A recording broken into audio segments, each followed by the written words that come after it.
खूप पूर्वीची गोष्ट आहे. काशीमध्ये ब्रह्मदत्त नावाचा एक राजा राज्य करत असे. त्याच्याकडे एक हत्ती होता. माहूत त्या हत्तीची प्रेमाने देखभाल करीत असे. माहूत रोज सकाळी हत्तीला आंघोळ घाली आणि मग त्याला खायला देई. माहुताचा कुत्रा पण रोज तिथे असे. हत्ती आणि कुत्रा रोज एकत्र जेवायचे. थोड्याच दिवसात हत्ती आणि कुत्र्याची छान दोस्ती जमली.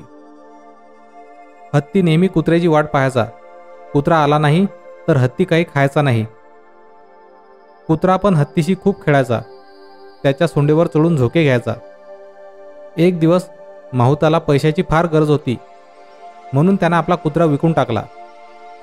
कुत्र्याला खूप वाईट वाटलं, पण तो बिचारा काय करणार.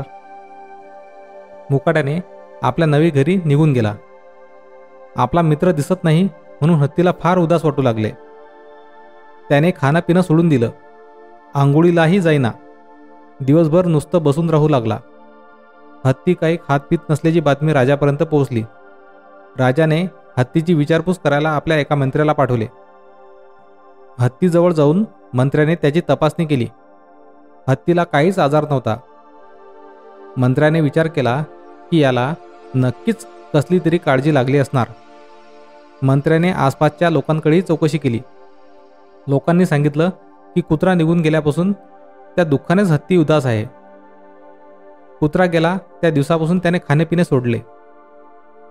ही गोष्ट मंत्र्यांनी राजाला सांगितली.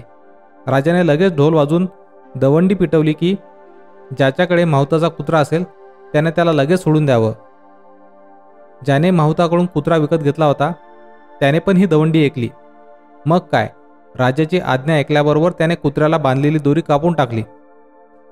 कुत्रा उड्या मारत धावत पळत हत्तीकडे गेला. दोन्ही मित्र एकमेकांना पाहून अगदी खुश झाले. हत्तीने आपल्या सोंडेने कुत्र्याला उचललं आणि आपल्या डोक्यावरच बसवलं. त्याच्या डोळ्यातून आनंदाने अश्रू वाहू लागले. माहूत पळत पळत जाऊन हत्तीसाठी खाणं घेऊन आला. हत्तीने पहिल्यांदा कुत्र्याला भरवलं आणि मगच आपलं अन्न खाल्लं. तर मग कशी वाटली आजची ही story? Moral stories in Marathi for kids पॉडकास्टचा हा एपिसोड जर आपणास आवडला असेल तर या पॉडकास्टला फॉलो करून शेअर करायला विसरू नका. धन्यवाद.